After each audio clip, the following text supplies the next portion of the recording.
오늘 창세기 강의 마지막이네요. 50장이나 되는 창세기 강의 시작할 때는 언제다 하나 했는데 하나하나 하다 보니까 벌써 79번째입니다. 오늘 마지막 시간입니다. 인생의 진리가 한 걸음 한 걸음 꾸준히 내디뎌 가는 것이 인생의 진리라는 것을 이목통에서도 기억을 합니다. 창세기 50장 맨 마지막 장 이야기는 지난주에 보았던 요셉이 아버지 야곱의 장례를 치른 이야기하고, 그 다음에 오늘 두 이야기. 하나는 야곱이 죽은 다음에 요셉의 형들이 재발이 저려가지고 이상한 꼼수를 부렸다가 그게 창필당하는 우픈 이야기하고, 그리고 요셉의 죽음과 요셉의 유언 이야기입니다. 야곱, 요셉의 형들, 요셉 이야기, 다 야곱 가족 이야기입니다. 이렇게 이제 두 이야기인데, 요셉의 장례 이야기는 이제 지난주에 저희가 설교하면서 보았고, 오늘 본문은 그 요셉의 형들의 우픈 해프닝이죠. 아주 웃기고도 슬픈 해프닝 이야기하고, 그 다음에 요셉의 죽음 이야기. 두 가지가 사실 서로 연관성이 없는 이야기입니다. 앞 이야기는 죄책감과 용서에 대한 이야기이고, 뒷 이야기는 유언과 하나님의 비전에 대한 이야기고, 서로 연관성 없는 메시지인데 따로따로 설교하기에는 소재가 너무 작아서 좀 잔뜩 불려서 설교를 하면 마치 그런 것 있잖아요. 대학 다니면서 논술 시험 볼 때 공부를 안 해가지고 답줄 게 없으면 조그만 거 해가지고 말만 잔뜩 써놓는 설렁탕 작전이라고 그러죠.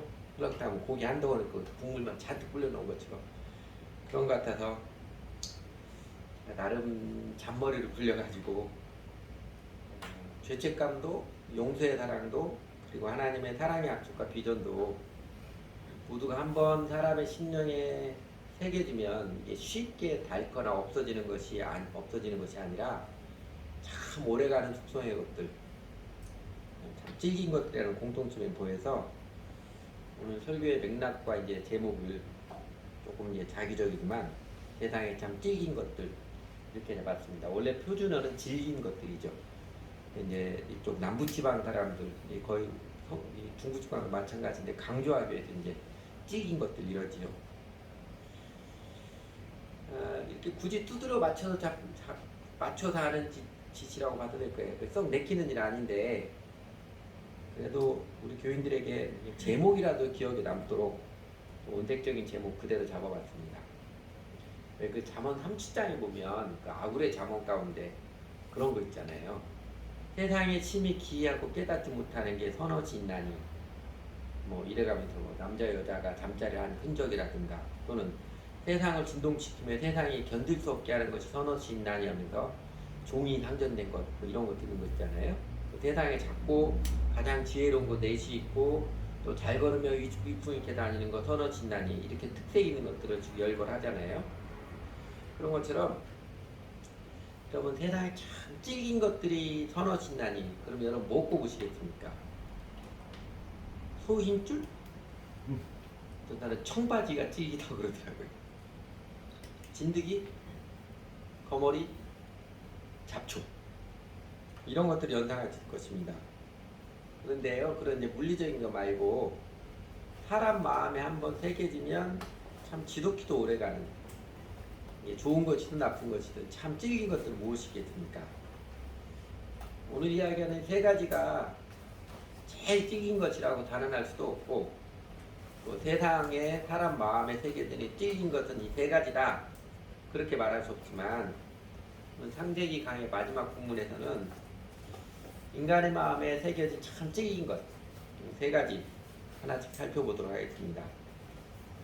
첫째는요, 세상에 참 찔긴 것들, 사람의 마음에 새겨진 죄책감이 참 찔기게 오래갑니다. 이 부분이죠. 요셉의 형들, 아버지 야곱의 장례를 치르고 이제 이집트 돌아와서 다시 고된 땅에 살았습니다. 그런데 그 형들 누구에게서부터 시작했는지 모르지만 이런 걱정이 들었습니다. 이제 아버지가 없으니까 요셉이 우리에게 안 갚으면 하면 어떡하나. 그렇지 않아도 이집트에 처음 왔을 때도 우리를 골탕 먹였던 그런 낌새가 너무 했었는데, 이 생각을 다른 형제들이 이야기하자 맞아 맞아, 너도 그렇게 생각하니, 나도 그래 나도 그래. 하여튼 불길한 데 가면 틀린 일이 없다니까 이래가면서 맞장구 치면서 아주 공감하고 요새들 말로 공감 배포했을 것입니다. 그래서 그들이 대책을 세웠습니다. 먼저는 요셉에게 사람을 하나 보내서 이 말을 전하겠지요. 아버지가 돌아가시기 전에 이런 유언을 남기며 아버님께 전하라고 말한 적이 있었습니다. 이제 11절이죠. 너희 형들이 너에게 몹쓸 짓을 저질렀지만 이제 이 아버지는 내가 형들의 허물과 죄를 용서해 주기를 바란다. 그러니 아버님은 하나님의 종들인 저희들이 지은 죄를 용서해 주시기 바랍니다. 이렇게 전했어요. 아버지가 하지도 않은 유언을 조작해서 만들어낸 것이지요. 요셉은 그 전가를 받고 울었지요. 형들의 마음이 다 읽히고 보여서 형들이 그 생각에 시달리며 살고 있을 그 마음을 생각하니 마음이 슬퍼서 울었습니다. 근데 형들은요, 전가를 보내고 나서 생각이 많았습니다. 아니야, 이건 사람을 보내도 될 일이 아니야. 우리가 직접 가야 해. 그래서 브야블의 형들이 고센 땅에서 이 총리가 되는 그 멤피스, 당시 멤피스로 찾아가서 요셉 앞에 넙적 엎드려서 우리는 아버님의 종들입니다 하고 절을 했습니다.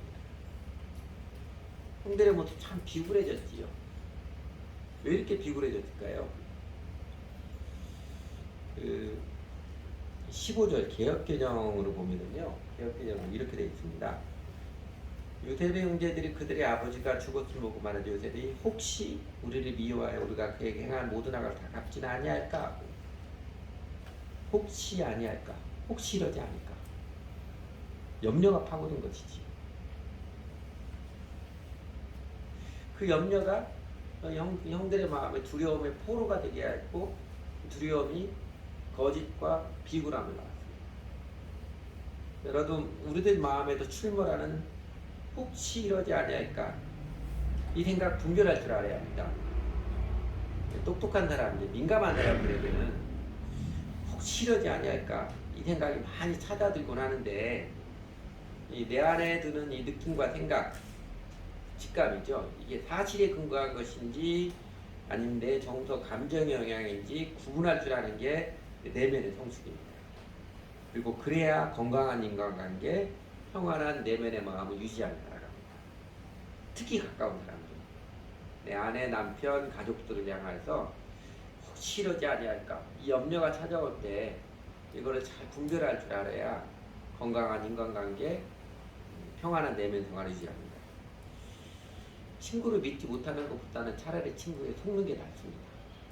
가까운 사람은 그게 더 낫습니다. 근데 형들의 마음에 이렇게 쓸데없는 염려가 찾아오는 데에는 충분히 가능성이 있지만 이 근거 없는 염려가 찾아오는 이유가 있습니다. 왜 그래요? 형들의 마음에서 아직 자신들이 지은 죄에 대한 용서의 확신이 없기 때문입니다. 형들의 마음에 죄책감이 아직 그 바닥에 깔려있기 때문에 그렇습니다. 여러분, 야곱이 130살에 이집트에 이사를 와서 147살에 죽었으니까 요셉 형들도 그 아버지 따라서 이집트에 와서 요셉의 은혜를 입으며 그 험난한 세월 가운데 평안히 즐겁게 산 지가, 풍요롭게 산 지가 17년이나 되었습니다. 더욱이 형들이 요셉에게 몹쓸 한 것은 요셉이 나이가 13세에서 17세 사이로 추정을 하거든요. 그러니까 요셉이 이집트 총리가 된 게 30살이니까 요셉이 형들을 죽이려고 했던 사건은요, 지금 30년도 넘은 사건이에요. 그러나 형들의 마음에는 자신들이 30년도 넘는 일에 대해서 요셉으로부터 은혜를 누린 세월이 17년이나 되었음에도 불구하고 그 마음의 죄책감이 없어지지 않고 남아있습니다. 그래서 조금이라도 연관된 일이 생기면 그 죄책감이 출몰하여서 심령을 휘어잡는 것입니다. 사람의 마음의 죄책감은 사실 이렇게 찌긴 것입니다. 요새도 종종 이런 뉴스 가끔 나오는데 제가 기록으로 보관하고 있는 이런 거 있습니다. 2004년 7월 7일 오전 11시쯤에 지금 5호선 여의도역 있잖아요.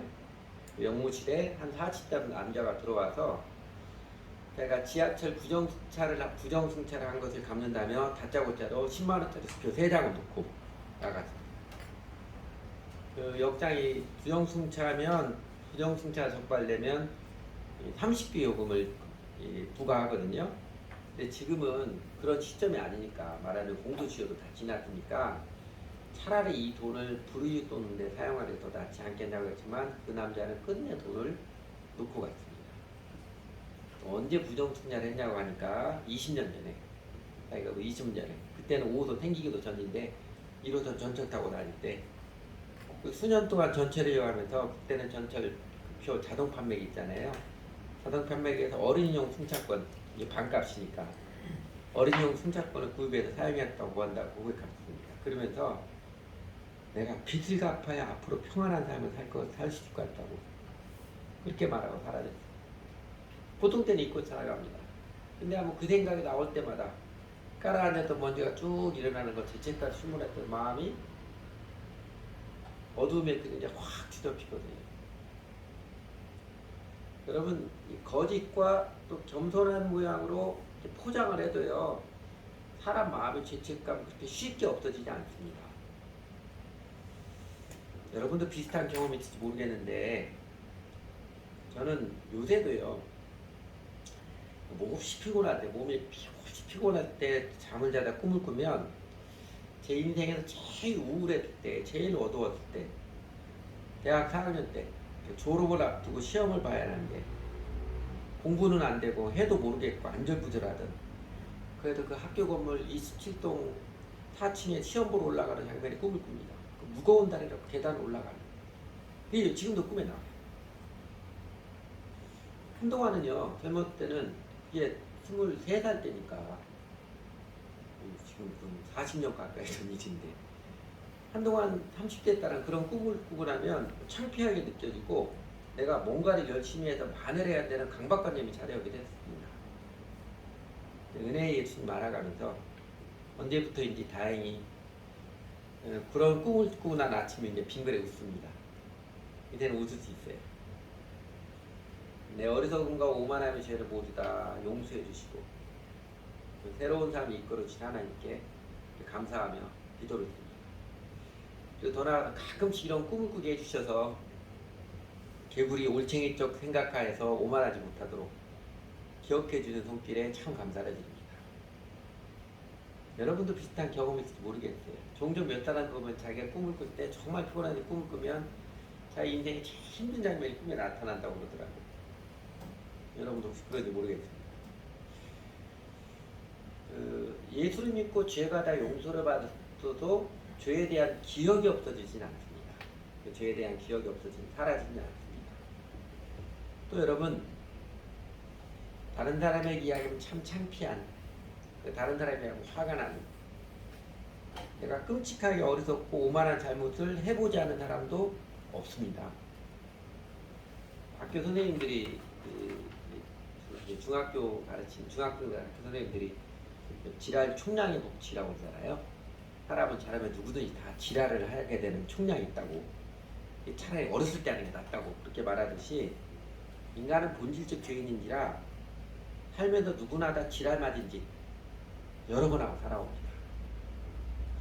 난 그렇게 살지 않았다고 우기는 사람은요, 정말 돌대가리여가지고 자기 살아온 것 하나도 기억 못하는 사람이거나, 아니면 뇌 기능이 고장난 사이코패스이거나, 아니면 나는 끝까지 의로워야 한다고 우기는 이 집착에 찌든 심령, 매우 위험한 사람일 것입니다.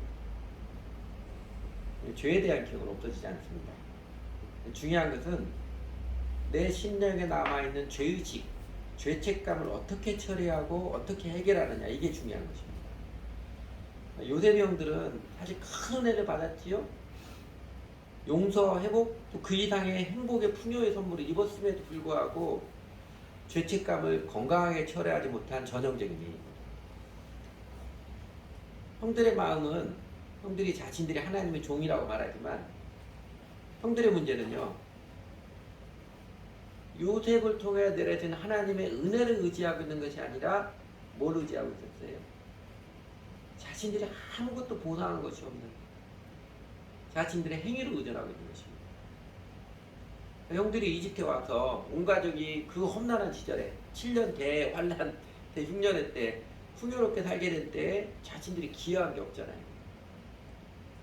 자신들이 끔찍하게 잘못한 것에 비하여서 오늘 이렇게 늘 유복한 삶에서 자신들이 행한 게 하나도 없는, 모두가 다 요셉의 은혜의 모습에서 형들은 기뻐하며 즐거워하며 편안하게 살았지만 형들의 마음 중심은요 안 변했어요. 하나님의 은혜를 의지하며 사는 게 아니라 여전히 행위에 의존해서 자기 의로움을 의지하며 살고 있었던 모습 보여줍니다. 그리고 하나님께서는 그 형들의 내면을 지금 치유해주고 계시는 과정입니다. 드러나게 해서 치유해 주시는 과정이지. 우리들에게도 마찬가지지요. 하나님께서 내려주신 베풀어주신 은혜를 의지한다면 우리 안에는 죄책감이 감사와 자기를 부인하고 겸손히 이웃을 사랑하는 모습을 아름답게 건강하게 나타납니다. 반대로 사람의 심령이 예수님 믿고 은혜를 입어서도 여전히 자기 행위를 의존하고 있는, 자기 의에 연연하고 있으면요 그 죄책감은 요셉 형들처럼 혹시 이러지 아니할까 염려에 시달리고 두려움의 포로가 되어서 거짓과 비굴한 연치를 일삼는 사람, 이런 거예요. 여러분 친구 집에 가는데, 아주 친한 친구 집에 가는데 그냥 빈손으로 가면 혹시 그가 나를 무례한 사람이라고 싸가지 없는 사람이라고 말하지 않을까, 생각하지 않을까? 그래서 꼭 뭔가를 들고 가야 돼. 안 들고 가면 불편한 거야. 들고 가도 되고 안 들고 가도 돼요. 근데 안 들고 가면 불편한 마음 왜 그래? 내가 이런 예의는 차리는 사람이다. 나 이렇게 괜찮은 사람이다. 요게 의지하기 때문에 그렇습니다. 친구들과 함께 어쩌다 친구가 연락하는 거 깜빡 잊어버릴 수도 있고 중요한 거 연락 안 해줄 수도 있잖아요. 특히 이제 나이 들어가면 깜빡깜빡 하는 게 더 잦아지니까. 근데 이 친구 연락이 안 오면 내가 나만 왕따 시키네. 어디 두고 보자. 아예 부정적인 단정을 해버리는. 이러면 인생 참 피곤하지. 왜 그래? 네가 나를 무시해? 이렇게 생각해. 자기 의에 연연하고 있기 때문에 그렇습니다. 오늘 장면에 요셉의 형들의 모습이 요새 젊은 사람들 참 안습하지요. 애처롭게 슬프잖아요. 안경에 특히 찬들고 하는 것처럼 애처롭게 슬픕니다. 우리도 하나님의 은혜를 많이 입으며 누리며 살아가는데도 여전히 내 마음이 나의 행위, 나의 의에 연연하고 살아가면 우리 내면은 염려와 두려움에 쫓기고 그리고 거짓과 위선, 겉으로는 굉장히 예의 바르고 착하고 겸손한 것 같지만 사실은 매우 초라하고 비굴한 인생을 살아갈 것입니다. 여러분 자신 어떤 것 같아요? 오늘 살면서 뭘 해도 이게 마음이 염려와 두려움에 쫓겨서 살아가나요? 아니면 내 끔찍한 죄의 기억 때문에 오히려 하나님의 완전한 용서와 온전한 용납의 은혜가 더욱 실감이 나고 그래서 그 은혜에 응답하여서 용서받은 죄인으로서 부드러운 심령으로 그렇게 살아가십니다. 세상에 참 찔린 것이 사람 마음의 죄책감이지만 그러나 그보다 더 찔리고 넉넉한 하나님의 은혜의 사랑이 우리를 자유케 하고 우리로 하여금 아름다운 인생을, 평안한 인생을 살아가게 합니다. 그래서 세상에 참 찔린 것 두 번째가요, 하나님의 완전한 용서와 온전한 용납, 은혜의 사랑입니다. 하나님의 완전한 용서와 온전한 용납, 이 은혜의 사랑이 인간의 마음에 생긴 죄책감보다 더 찔립니다. 종종 말씀드렸듯이 구약의 사건과 사람들은 모형이고 그림자이고 그 실체는 예수 그리스도입니다. 요셉은 장차 나타난 은혜의 주님 예수 그리스도의 모형이시죠. 요셉이 형들에게 대하는 모습은요, 예수 그리스도가 우리에게 대하여주는 그 은혜의 그림자, 희미한 사랑의 그림자. 요셉 형들의 죄악, 시기와 질투죠. 미움과 증오 때문에 죽을 고생, 아주 개고생을 했지만 그 고난을 하나님 의지함으로 잘 감당하고 또 하나님의 은혜 능력을 화려하게 부활하여서 마침내 형들에게 평안과 행복, 풍성한 삶을 안겨주었습니다. 여러분, 우리 주 예수님 사람들의 종교적 지위와 권력에 대한 질투, 인간의 죄악 때문에 십자가를 지시고 십자가에서 죽으시기까지 하셨지만 하나님의 권능으로 부활하셔서 마침내 우리 모든 사람들에게 진정한 평안과 행복을 누리는 영생의 풍성한 삶을 열어주셨잖아요. 요셉의 형들, 요셉의 은혜를 입어서 유복한 날을 보내면서도 여전히 죄책감에 사로잡혀서 염려와 두려움, 거짓과 치졸한 형태로 살아가는 모습은요, 예수를 믿고 교회를 다니며 하나님의 은혜를 체험하며 살아감에도 불구하고 여전히 그 중심의 마음에 하나님의 은혜를 의지하는 것이 아니라 자기 의로움에 집착하여서 사회생활도 가정생활도 심지어 교회생활도 체면치레로 하며 눈치 보고 거짓말로 변명하고 비굴함도 감수하며 살아가는 이 종교인들의 전형입니다. 그러니까 여러분 이 형들에 대한 요셉의 모습을 주목해 보십시오. 18절 요금인데 형들 왜 이렇게 바보 같아요?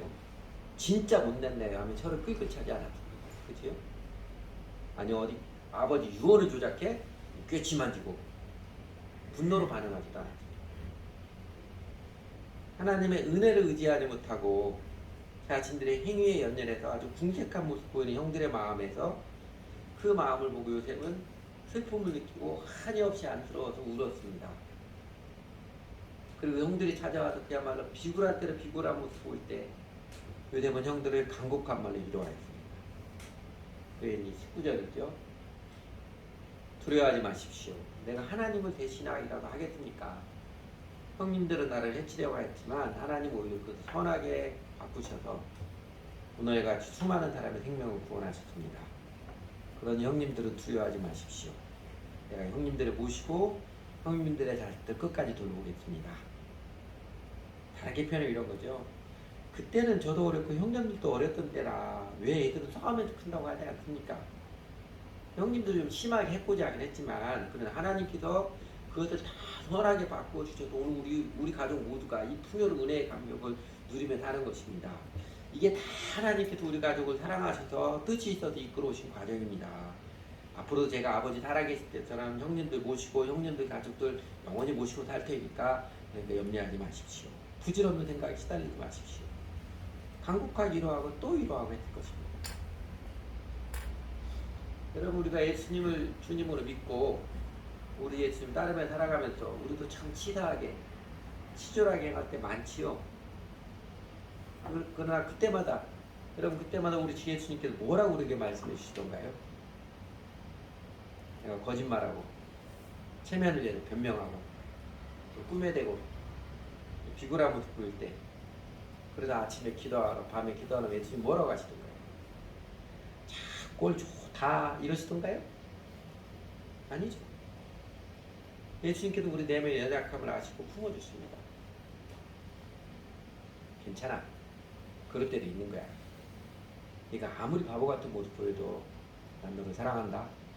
이렇게 말씀해 주시지 않던가요? 그 유명한 말씀 있죠? 누가복음 5장 예수님께서 회심한 마태 레위를 향하여 손가락질하는 바리새인들을 향하여서 깨우쳐진 유명한 말씀이죠. 예수께서 대답하여 이르시되 건강한 자에게는 의사가 쓸데없고 병든 자에게는 쓸데있나니 내가 의인을 부르러 온 것이 아니요 죄인을 불러 회개시키러 왔느라. 예수님을 처음 만나서 불러주실 때 그때 우리가 무슨 착한 조건이 한 개라도 있어서 부르신 건 아니지요. 예수님을 처음 사랑으로 안아주셨을 때 그때는요 나의 행한 것 죄뿐이라 이 찬송가 가사처럼 잘한 게 한 개도 없을 때에도 우리를 먼저 사랑해 주신 예수님이십니다. 그 예수님께서 우리가 잘해보려고 하는데 잘 안 되는 모습 보여주실 때 잘해보려고 하면서 안 되는 모습 때 정죄하시겠습니까? 오히려 더 끌어안아주십니다. 요새 젊은 사람은 많이 잊어버렸는데 오늘 일제강압기 때 낙방한 순교자라고 자신을 소개하는 안일순 여사라고 있습니다.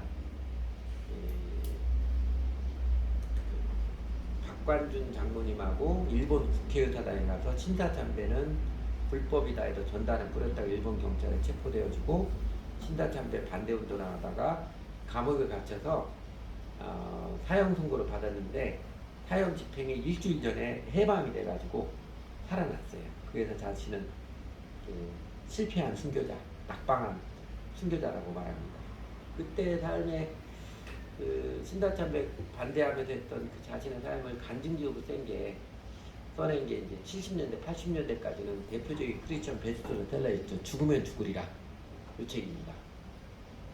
이 안희숙 여사가 그리고 이제 해방이 되고 미국에 건너가서 김동명 목사님이랑 LA 한인 침례교 목사님과 결혼했어요. 그리고 목회자 3으로 오랜 세월 지냈습니다. 한 30년 지나서 안희숙 여사가 목회자 3으로 지난 30년 동안의 삶의 모습을 책으로 써냈습니다. 그 책 제목은 이런 거였어요. 그럴 수도 있지. 그럴 수도 있지. 젊을 때는 죽으면 죽으리라. 이 신앙의 절개와 기지로 목숨 걸고 살았는데 목회를 하면서 사람들을 사랑하면 살아가다 보니까 사람들이 연약한 모습 너무 많이 보는 거예요. 그러면서 중요한 게 그럴 수도 있지. 예수님을 그냥 괜찮아. 그럴 수도 있지. 품어주신 것처럼 우리 스스로도 예수님의 그 은혜의 사랑을 받아들인 마음이 참 중요함을 고백해 놓은 것입니다.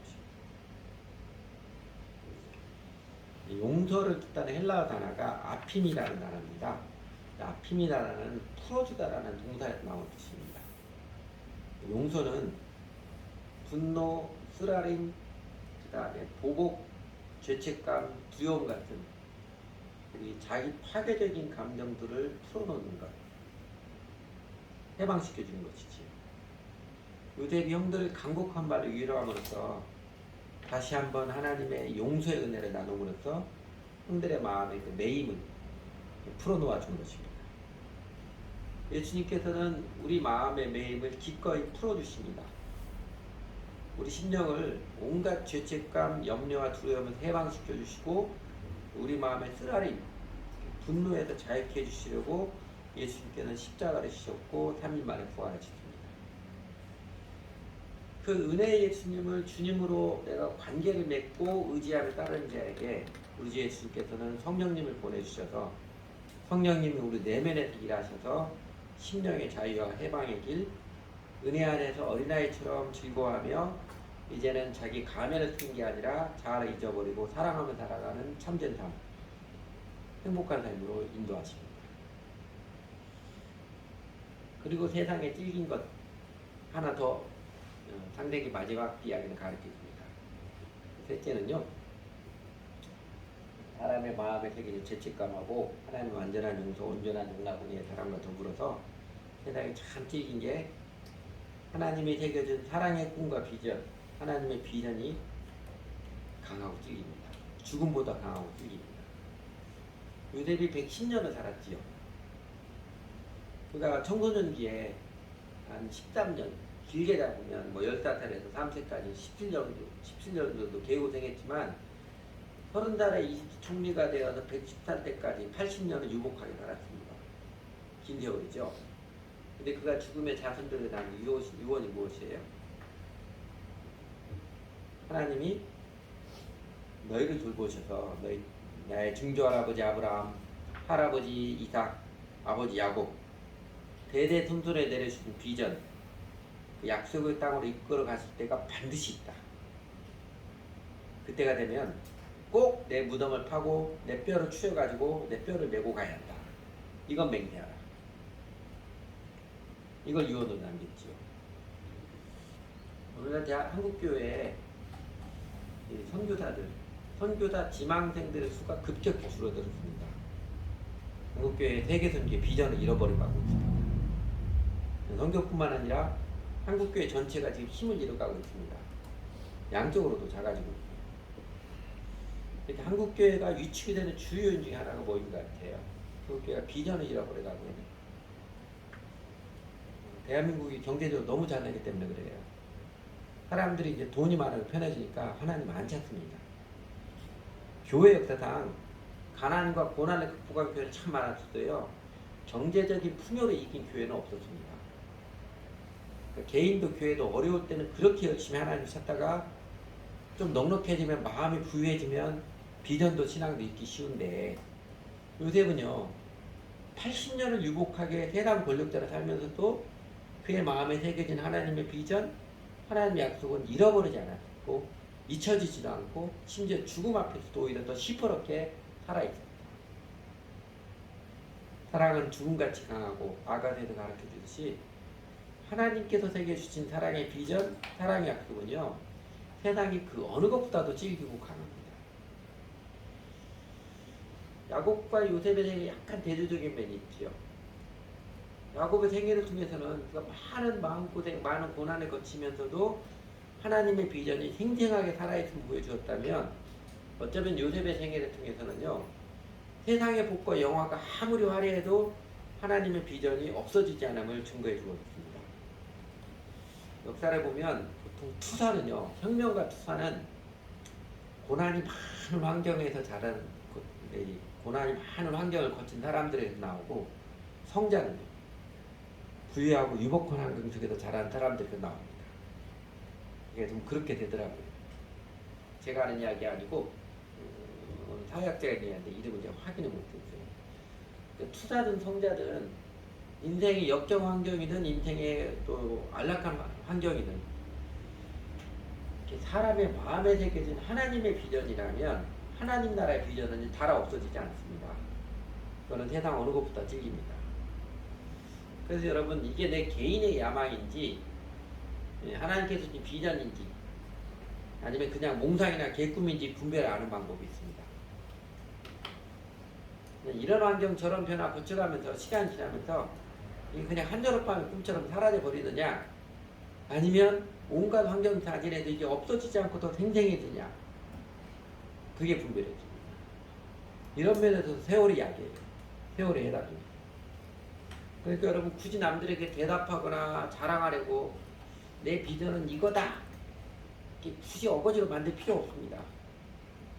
또 예전에 내가 내 비전이 이거라고 했었는데 예전에 선교사가 되겠다 헌신했었는데 그 말에 얽매여가지고 고민하거나 또 굳이 변명하거나 그렇게 쫄고 그럴 필요도 없습니다.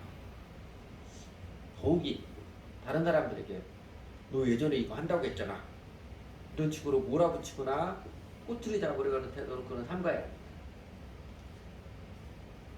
때가 되면 하나님께서 하나님 새겨준 거라면 세월의 풍성을 거치면서 더 선명하게 각인입니다. 여러분 아브라함도 이삭도 야곱도 요셉도 하나님 믿고 살아가는 동안 역경의 때도 거치고 안락한 때도 거치지만 그러나 어느 때나 예배자라서 하나님 믿고 살아가는 동안 하나님께서 거듭거듭 말씀해 주시고 확인해 주시고 새겨 주시고 그래서 죽음보다도 질긴 비전 소명이 되었듯이 그래서 야곱도 그렇게 유언하고 유엇도 그렇게 유언했듯이 오늘 우리들도 마찬가지예요. 우리들도 정직한 신앙생활 주 예수님 바르게 믿고 따르는 동안에 따르며 살아가는 동안 하나님께서 우리들 심령에도 그 사랑의 비전 하나님 나라의 꿈 우리 개인에 대한 소명 아름답게 강건하게 새겨주십니다. 이 하나님의 사랑이 놀랍지 않습니까? 나에게도 죄책감은 영혼의 문신 마냥 짙게 드리워져서 이게 사소한 자국에도 출몰하기 잘했었는데 그래서 온갖 염려와 두려움에 시달려가지고 거짓의 가면을 쓰고 거짓말하고 핑계를 대고 이랬거든요. 부차한 인생을 살던 나를 구원해 주셔서 이제 근원적인 치유를 해주시는 죄책감으로부터 해방시켜 주시고 이제는 은혜를 의지하며 살아가는 행복 영생을 누리며 살게 해주시는 그 하나님의 끈질긴 사랑이 이게 놀라운 것입니다. 내 죄를 완전히 용서해 주시고 내 생긴 모습 이대로 온전히 용납해 주셔서 자유케 하실 뿐만 아니라 이제는 하나님의 은혜를 의지하고 살아가는 법을 가르쳐 주시고 익숙해 주셔서 영생을 누리며 살아가는 감격을 알게 하시고 그리고 내 영혼에도 하나님 나라의 비전을 새겨 주셔서 내가 어느 환경 어느 곳에서도 어떤 직업을 안고 살아도 하나님 나라의 비전과 기도가 하나님 나라에 대한 기도가 내 인생이 회귀되게 해주셔서 뜻 있는 인생을 살게 해주시고 죽음 앞에서도 의연하게 하나님의 사랑과 비전을 고백하며 살게 하시는 이 하나님의 사랑이 놀라운 것이지. 저런 감격의 인생, 황홀한 인생을 우리가 누리도록 십자가에서 죽으시고 3일 만에 부활하신 예수님께서 기꺼이 우리의 주인 되어 주시기 원하십니다. 그래서 예수 그리스도를 나의 주님, 나의 하나님으로 모시고 살아가는 자마다 야곱과 요셉처럼 죽어도 유한이 없는 인생, 또 죽음도 가려막지 못하는 영혼의 의미가 있는 인생, 영생의 길로 이끌어 주십니다. 같이 기도하지. 오늘도 우리 각자가 좀 기도하는 시간을 갖도록 하겠습니다. 성령님께서 마음에 깨닫게 하지 듣게 해주는 끌어안고 우리 마음의 응답, 입술의 고백으로 함께 기도하겠습니다.